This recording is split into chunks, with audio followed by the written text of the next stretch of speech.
The Doris Duke Theatre, the original was built in the 90s.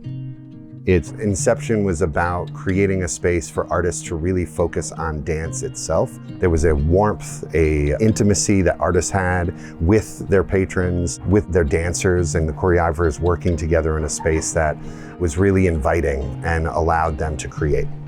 The Doris Duke Theatre burned down November of 2020, as if that year couldn't get any crazier, and it was pretty devastating for us. But it really sparked in us to really think about what we wanted and what was needed for the future.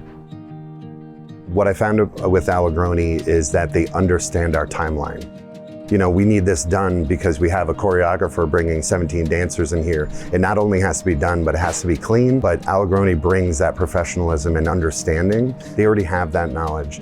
And we've created a lot of trust with each other and how we work together and what we're trying to do.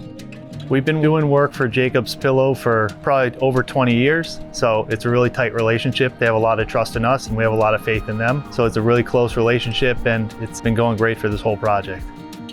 It's actually been a breeze working with them. It's just been fantastic and we are on time, so it's really great.